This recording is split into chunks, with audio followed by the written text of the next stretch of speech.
we have to look at newspaper this morning. Before we do our review here, we are having Punch newspaper this morning. What is the Punch saying? A little bit busy on the cover.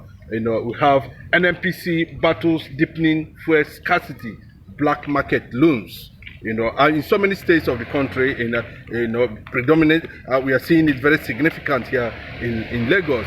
There's queue currently now in Lagos, making economic activities very, very difficult for commuters, as those of them who are actually going to work this morning are finding it very difficult to go to their working places, affecting the economic activities in the center of excellence. Presidential jades. Abiodun consults federal government as Utomi tackles Amusu. Federal government eyes 2 billion from local dollar bond sale. Fake degrees. Federal government orders varsities to submit matriculation list. Leading cover story on Punch this morning. The Punch.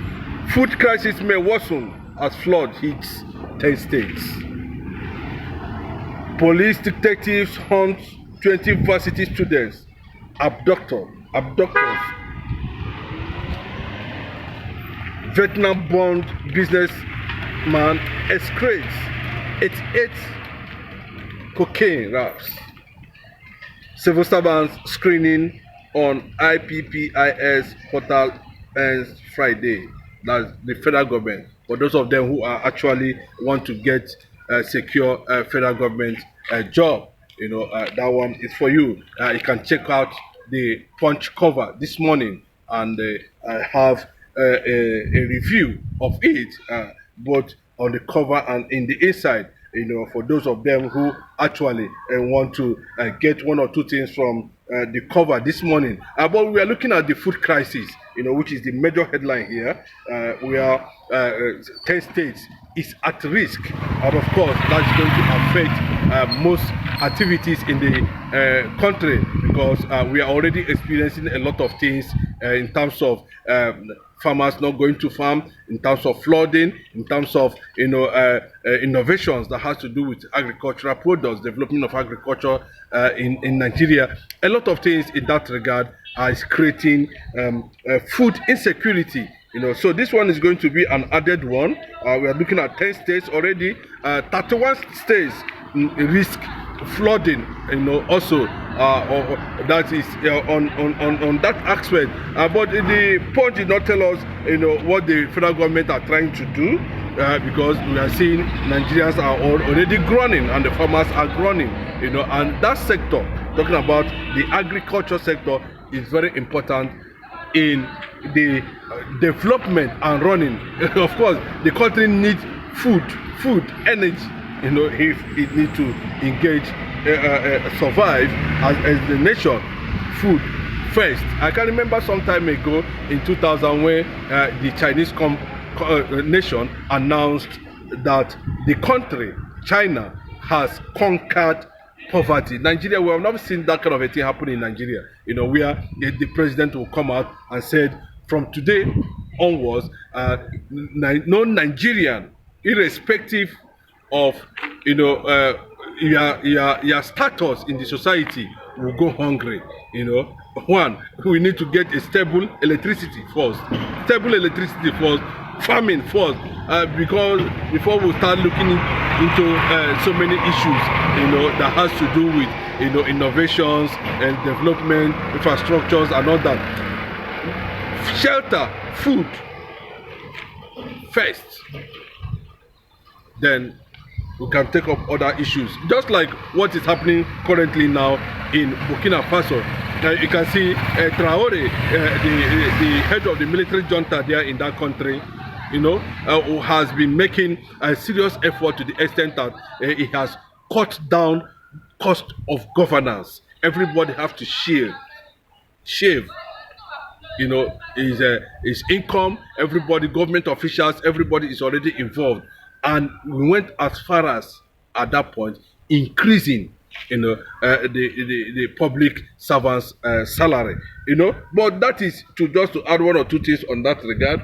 We are seeing the NNPC deepening fuel scarcity, black market looms. You can see robbers on the streets of Lagos has started surfacing, showing the signs, that it is not the end is not near. What are we going to do? What are we going to do? How do we, continue to, how would we come out from this? Only God will determine at the end of the day. As I'm talking to you now, we have crude oil here in Nigeria. These are the things we have here in Nigeria. But unfortunately, Nigerians could not lay their hand on them. We saw what happened where a Chinese company, was involved with Nigerian government, talking about subnational deals that we are involved into, that has to do with two former governors of Ogun State, and of course putting the federal government and at the international mess at the end of the day. How they're going to come out of that, that will be decided, because we are hearing this morning that the president himself has already jetted out to France. Based on what? We don't know, whether it's related to the issue of court judgment confiscating the private jets belonging to the government of Nigeria. A sorry state anyway, and for those children, varsity children that we are, about 20 of them that we are kidnapped somewhere in Benue. We've not had anything from them. The security agencies have not come out, or contact have not been made in that regard to know, how they are going to be rescued. 20 varsity students of this country was kidnapped. And there's a lot of things like that. There's a lot of things going on like that, in different places, both the ones we can report here and the ones we cannot be able to lay claim to or have it on, trying to pass a message, to people that this is where we Nigerians have actually find ourselves, this period. And a little way, a bit from there, that brings me to what is already making round sometime last week, some news that actually played out. A lot of people were saying immediately that trade conference ended, the Finnish foreign ambassador to Nigeria, Lina, came out to make a certain statement that is speculating that Simon Ekpa has disappeared to Venezuela, or has escaped from Finland. As I am talking to you this morning, I can tell you categorically clear that such news should be disregarded. It is not a genuine news. It's a fake news anyway, and anybody that is hearing this should understand that such thing did not happen. Simon Ekpa did not escape. He's still in Finland. He has been is healthy and is going about his normal business. And I can tell you that the president of Finland, Alexander Snob, is also aware that Simon Ekpa is in that country, and for now there is no move in that regard. Okay, we are also looking at that. Any moment from now, that Nnamdi Kanu is going to court.